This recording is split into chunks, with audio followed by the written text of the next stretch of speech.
Hello dear students. अभी हम लोग हमारा जो टॉपिक चल रहा था प्लान डेवलपमेंट, उसको कंटिन्यू करते हैं। Contents of this session, main points we will cover in this session are planning, the early initiatives, the first 5 year plan, rapid industrialisation और सेकंड 5 ईयर प्लान। प्लानिंग, सबसे पहले हम जानते हैं कि क्या क्या प्लानिंग क्या होती है और किस चीज़ की प्लानिंग किया जाए। प्लानिंग का मतलब होता है नियोजन, तो उसके बारे में पढ़ेंगे।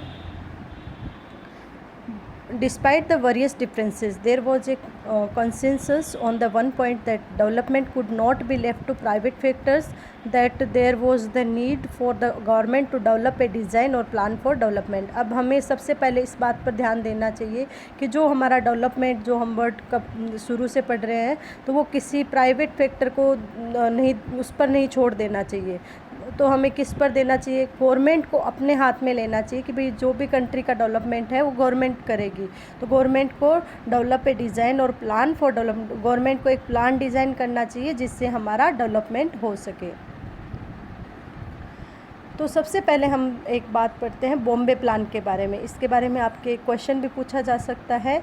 तो उसके लिए इन 1944 A section of big industrialist drafted a joint proposal for setting A planned economy in the country. हुआ क्या था, जब हमारा देश आज़ाद नहीं हुआ था उससे पहले 1944 में बहुत सारे बड़े इंडस्ट्रियलिस्ट थे, जिनमें टाटा, दलाल, ये कई सारे नाम हमारे सामने आते हैं, जैसे आपके इस फोटो में भी दिखाए गए हैं। तो इन्होंने एक जॉइंट प्रपोजल तैयार किया था, संयुक्त प्रस्ताव जिसको बोलते हैं, वो तैयार किया था for setting up A planned economy in the country, कि किस तरह से हम हमारे इकोनॉमी, जो देश की इकोनॉमी है, उसको बढ़ा सकते हैं, उसके लिए क्या क्या प्लानिंग्स कर सकते हैं। It was called the Bombay plan. ये क्या कहलाया था? बॉम्बे प्लान कहलाया था। इसके बारे में ये भी कहा जाता है कि जब इंडस्ट्रियलिस्ट जो थे, जितने बड़े देशों के जितने बड़े बड़े इंडस्ट्रियलिस्ट थे, तो वो अपने बारे में सोचते थे, अपने खुद की जो प्रॉफिट थे उसको ऊपर रखते थे। लेकिन हमारे इंडिया के ये इतने अच्छे दिग्गज इंडस्ट्रियलिस्ट थे जिन्होंने भारत देश के बारे में सोचा और एक जॉइंट प्रपोजल उसके बारे में निकाला था, और उसमें जो इंडिया का किस तरह से डेवलपमेंट हो सकता है वो सारी प्लानिंग्स को रखा था। तो ये उस टाइम उन जो उद्योगपति थे उनके लिए बहुत बड़ी बात थी। Soon after India became independent, the Planning Commission came into being, exist। अब ये क्या होता है कि जैसे ही हमारा देश आज़ाद हुआ था, देश के लिए एक योजना आयोग बनाया गया था, द प्लानिंग कमीशन। अब इसका कब हुआ था? 1950 में ये हमारे सामने आता है। The prime minister was it's chairperson, और इसके जो चेयरपर्सन होते थे वो कौन होते थे? खुद प्राइम मिनिस्टर होते थे। It become the most influential and central machinery for deciding what path and strategy India would adopt for its development. और इसका काम क्या होता था? ये एक ऐसी मशीनरी थी जो ये तय करती थी कि इंडिया को डेवलपमेंट के लिए कौन सा पाथ, कौन सी योजनाएं बनानी चाहिए डेवलपमेंट के लिए। तो ये उस टाइम बहुत ज़्यादा ज़रूरत थी और इसे बनाया गया था 1950 में, और 51 से इसने अपना काम करना शुरू किया था। लेकिन अभी ये इतना ज़्यादा रिलेवेंट नहीं है, इरिलेवेंट मान सकते हैं। लेकिन इसके लिए इसके जगह हमने एक नीति आयोग नाम का नया आयोग बना दिया गया है, और उसके भी प्राइम मिनिस्टर चेयरपर्सन होते हैं, लेकिन उसके बारे में हम आगे के पार्ट में पढ़ेंगे। द अर्ली इनिशिएटिव्स, अब जो प्रारंभिक क्या क्या कदम उठाए गए थे उनके बारे में देखते हैं कि भाई हमने डेवलपमेंट के लिए, हमारी इकोनॉमी के लिए क्या क्या प्लान्स आगे क्रिएट किए, उसके बारे में पढ़ते हैं। 5 ईयर प्लान। अब सरकार ने सोचा कि भाई किस तरह से हम हमारी प्लानिंग बना सकते हैं, हमारे डेवलपमेंट के लिए क्या क्या हमें नियोजन की ऐसी व्यवस्थाएं बनानी चाहिए जिससे कि हमारा विकास हो। तो as in the USSR, the planning commission of India opted for 5 year plans. हमने पहले भी बात की थी कि हमने सोवियत मॉडल को फॉलो किया था, तो यूएसएसआर की तरह प्लानिंग कमीशन ने 5 ईयर प्लान की योजना बनाई। 5 साल का एक प्लान चलेगा, किसी एक चीज़ पर फोकस करेगा, इसके लिए 5 ईयर प्लान की स्कीम बनाई। तो the government of India prepares a document that has a plan for all it's income and expenditure for the next 5 years. अब गवर्नमेंट ने एक ऐसा डॉक्यूमेंट तैयार कराया जिसमें पूरा प्लानिंग बनी हुई थी, प्लानिंग लिखी हुई थी, उसकी किस तरह से इनकम होगी और क्या क्या उसके खर्चे होंगे नेक्स्ट 5 ईयर के लिए। 5 साल की एक योजनाएं बनाई गई थी। Accordingly, the budget of the central and all the state government is divided into two parts. अब क्या होता था, जो हमारा बजट होता था मार्च से लेकर जो हमारा बजट तैयार किया जाता था, तो उसमें क्या दो तरह, जो सेंट्रल गवर्नमेंट का भी और स्टेट का, उसको दो पार्ट में बांटा जाता था. First non plan budget. उस नॉन प्लान बजट किसको कहते थे?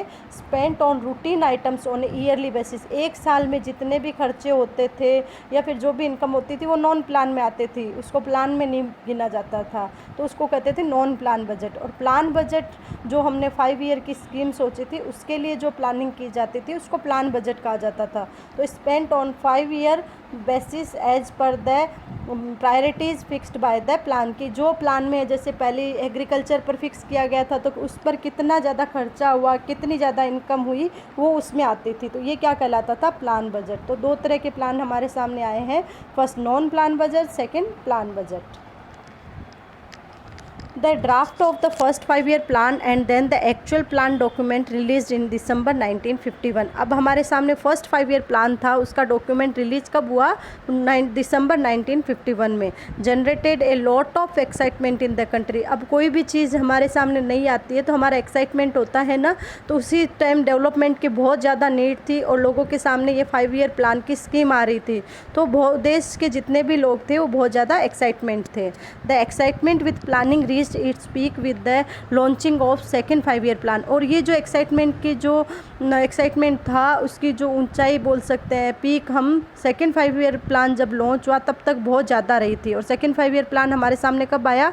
इन 1956 and continued somewhat till the third 5-year plan in 1961. और 1961 में जब थर्ड 5-year प्लान आया तब तक हमारी जो ये एक्साइटमेंट था वो जारी रहा था, कुछ हद तक बोल सकते हैं, या फिर कुछ ये लगातार निरंतर रहा था. लेकिन क्या हुआ? The fourth plan was due to start in 1966. लेकिन जब चौथा प्लान हमारा शुरू होने वाला था, चौथा 5-year प्लान 1966 में शुरू होने वाला था, लेकिन उसी टाइम हमारी जो इकोनॉमी थी उसमें क्राइसिस हो गया. इकोनॉमिक रूप से हमारा देश इतना ज़्यादा स्ट्रॉन्ग नहीं था. उसके कारण एक तो ये भी है कि उस टाइम हमारा और पाकिस्तान का युद्ध भी माना जाता है, इंडो पाकिस्तान वॉर हो गया था, तो जितने भी इनकम थी वो वॉर में ज़्यादा लगाई गई थी. इस वजह से 2 साल का उसमें गैप दे दिया गया था. तो by this time the novelty of planning had declined considerably and moreover India was facing acute economic crisis. तो ये जो प्लानिंग जो चल रही थी, 3 5-year प्लान चल रहे थे, उसे अब रोक दिया गया था. क्यों? क्योंकि इकोनॉमिक क्राइसिस हो गई थी. The government decide to take a plan holiday. इसलिए गवर्नमेंट ने 2 साल का प्लान हॉलीडे डिक्लेयर कर दिया था कि भाई अब हम जो हम प्लान चला रहे थे अब उनको कंटिन्यू नहीं कर पाएंगे. और इसको क्या बोला गया? Plan holiday. तो ये क्वेश्चन भी आता है, प्लान हॉलीडे क्या है? तो एक बार फिर से बता देती हूँ. जो 3 प्लान लगातार चल रहे थे, कंटिन्यूस चल रहे थे, और फोर्थ प्लान शुरू होने वाला था 1966 में, लेकिन क्या हुआ? भारत देश में इकोनॉमिक क्राइसिस के वजह से इसको शुरू करने से मना कर दिया गया.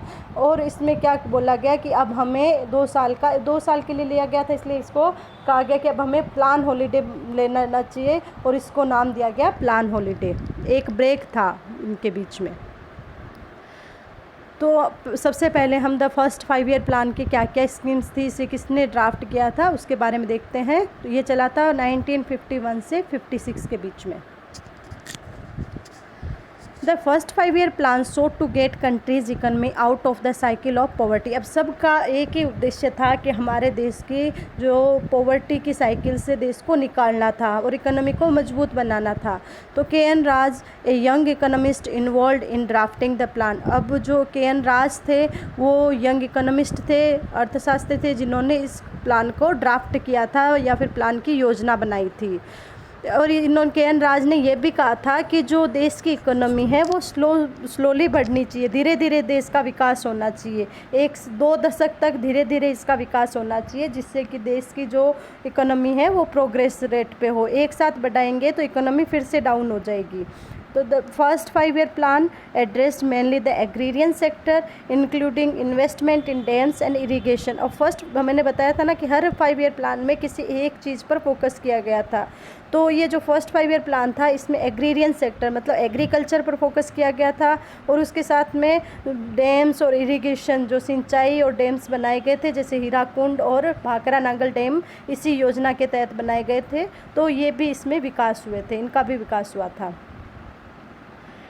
It focused on land reform as the key to the country's development. अब सबसे ज़रूरी इसमें फोकस किया गया था लैंड रिफॉर्म, भूमि सुधार पर, क्योंकि लोगों को जो लैंडलेस पीपल थे उनके ऊपर बहुत ज़्यादा अत्याचार हो रहे थे, उनको और ज़्यादा पुअर बनाया जा रहा था, तो उनके सुधार की ज़रूरत थी। तो ये चीज़ इस जो कंट्री के डेवलपमेंट के लिए ज़रूरी थी उसमें भी सुधार किया गया था। One of the basic aims of the planners was to raise the level of national income. सबसे ज़्यादा जो प्लानर्स की बेसिक एम था वो किस पर था, हमारी जो नेशनल इनकम का लेवल है उसको बढ़ाना। Which could be possible only if the people saved more money than they spent.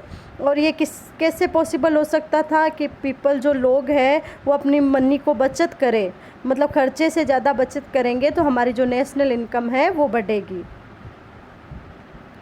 फिर हम जाते हैं दूसरे प्लान की ओर। तो द सेकेंड 5 ईयर प्लान, इसको रैपिड इंडस्ट्रियलाइजेशन भी बोल सकते हैं, ये चला था 1956 से 61 तक। The second 5 year plan stressed on heavy industries. इसने किस पर फोकस किया, हैवी इंडस्ट्रीज़ पे। अब हमें ध्यान रखना है फर्स्ट 5 ईयर प्लान एग्रीकल्चर पर, second 5 year plan heavy industries को पर बोल सकते हैं। और इस टाइम बहुत सारे इंडस्ट्रीज़ का इस्टेब्लिशमेंट भी हुआ था। तो it was drafted bye A team of economist and planners under the leadership of PC Mahalanobis. अब ये किसके अंडर में हुआ था, बहुत सारे इकोनॉमिस्ट ने इसको ड्राफ्ट किया था, लेकिन लीडरशिप किसने की थी, PC महालनोबिस ने इसकी लीडरशिप की थी। Simultaneously in all possible directions. तो इसमें क्या हुआ था कि सेकेंड 5 ईयर हमारा प्लान था ना, उसमें क्विक स्ट्रक्चरल ट्रांसफॉर्मेशन चाहिए था कि हमें अब बहुत गति से हमारा जो ट्रांसफॉर्मेशन था या फिर विकास था वो गति से चाहिए था। तो बहुत ज़्यादा चेंजेज इसमें मिले, इस डायरेक्शन में हमें बहुत ज़्यादा चेंजेज हमें देखने को मिले थे। As saving and investment were growing in the period, a bulk of these industries like electricity, railways, steel, machineries and communication could be developed in the public sector। बहुत सारी पब्लिक सेक्टर में हमें industries मिली इस period के दौरान, जैसे electricity में, Railways में, स्टील में, मशीनरीज एंड कम्युनिकेशन में। तो ये सब चीज़ें हमें इस प्लान के अंदर देखने को मिलती है। Such a push industrialization marked a turning point in India's development. अब ये जो इंडिया के डेवलपमेंट में इंडस्ट्रियलाइजेशन का आना, इंडस्ट्रियलाइजेशन जैसे हमने हिस्ट्री में भी पढ़ा है कि जैसे ही इंडस्ट्रियलाइजेशन रिवोल्यूशन होती है, औद्योगिक क्रांति होती है, उसके बाद में बहुत सारे चेंजेज आते हैं। तो इंडिया में भी जब इंडस्ट्रीज इस्टेब्लिशमेंट होता है तो उसके बाद में इंडिया का डेवलपमेंट बहुत अधिक होने लग जाता है। It, however, had its problem as well. India was technology backward, so it had to spend precious foreign exchange to buy technology from the global market। लेकिन इसमें कुछ प्रॉब्लम्स भी थी। प्रॉब्लम क्या थी कि हमारा जो कंट्री था वो टेक्नोलॉजी बैकवर्ड कंट्री था, और उसे जितनी भी टेक्नोलॉजी ख़रीदनी होती थी वो फ़ॉरेन से ख़रीदनी पड़ती थी, और उसके लिए उसको बहुत सारी जो अपनी मनी थी उन फ़ॉरेन एक्सचेंज में लगाने पड़ते थे या फ़ॉरेन एक्सचेंज से करने पड़ते थे। क्यों? क्योंकि उसको टेक्नोलॉजी ख़रीदनी होती थी ग्लोबल मार्केट से, तो उसको जितना हमें फ़ायदा हो रहा था उससे ज़्यादा उसको एक्सपेंडिचर करना पड़ता था। Critics pointed out that industries was wrongly given priority over agriculture. कुछ जो आलोचक थे उन्होंने इसकी आलोचना की कि जो एग्रीकल्चर पर इंडस्ट्रीज़ की प्रायोरिटी दी गई थी दूसरे प्लान में, वो गलत थी। There were also those who wanted focus on agriculture related industries rather than heavy ones. कुछ ऐसे आलोचक भी थे जिन्होंने कहा कि भाई एग्रीकल्चर रिलेटेड इंडस्ट्रीज़ की स्थापना करनी चाहिए या फिर उनको एस्टेब्लिशमेंट देना चाहिए, बजाय कि जो हैवी टेक्नोलॉजी की या हैवी इंडस्ट्रीज़ की जो स्थापना हो रही है उसके। तो होप आपको ये फर्स्ट और सेकंड 5 ईयर प्लान समझ में आया होगा। कोई भी आपको सजेशन हो, कोई क्वेरी, डाउट वगैरह हो तो आप कमेंट बॉक्स में जाकर कमेंट कर सकते हैं। Thank you so much.